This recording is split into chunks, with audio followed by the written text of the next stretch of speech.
যাবো। আমার সামনে যে গীতাটা, এটা হচ্ছে শ্রীগীতা। এই শ্রীগীতা নামক গ্রন্থের ব্যাখ্যা করেছিলেন আমাদের ঢাকার একজন কৃতি সন্তান, ঢাকা মানিকগঞ্জ জেলার একজন কৃতি সন্তান স্যার জগদীশ চন্দ্র ঘোষ। তিনি তার শিক্ষকতা জীবনে শ্রীমদ্ ভগবত গীতা গ্রন্থের ব্যাখ্যা করে গ্রন্থের নাম দিয়েছিলেন শ্রীগীতা। ওই গীতা গ্রন্থ যদি কেউ পাঠ করেন তাহলে 26টা গ্রন্থের উদাহরণ, টিকা টিপ্পনী আমরা পাব।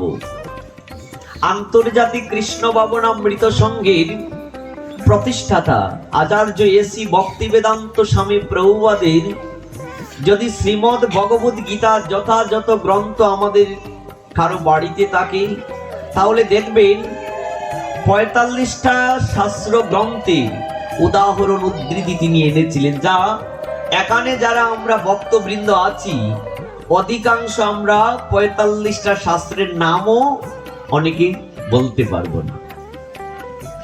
তাছাড়া কারো বাড়িতে যদি সাধক সঞ্জীবনী থাকে, তাহলে এই গ্রন্থটা পাঠ করলে দেখবেন যে কত গ্রন্থের টিকা টিপ্পনী এক একটা শ্লোকের আলোচনা করতে তারা এনেছিলেন। তাছাড়া ভারতবর্ষ যার হাত ধরে স্বাধীনতা লাভ করেছিল, সেই স্বাধীনতার মহানায়ক যাকে বলা হয় মহান আত্মার বিভূতি মহাত্মা গান্ধী, তিনি বলেছিলেন, আমি যখন মাতৃহারা হয়েছিলাম তখন মাতৃহারা বেদনায় আমি খুবই দিশেহারা হয়ে পড়েছিলাম।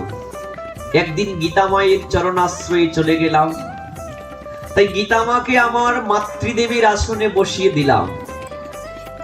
ভারতবর্ষের যখন বিভিন্ন রাজনৈতিক প্রেক্ষাপট আমাকে ঘিরে ধরে, যখন ভারতবর্ষের বিভিন্ন রাজনৈতিক কুন্দলে আমি দিশেহারা হয়ে পড়ি, তখন গীতা মায়ের চরণে ছুটে যাই। কি গো, সন্তানের আসল ঠিকানা কোন জায়গা? মায়ের নিকট।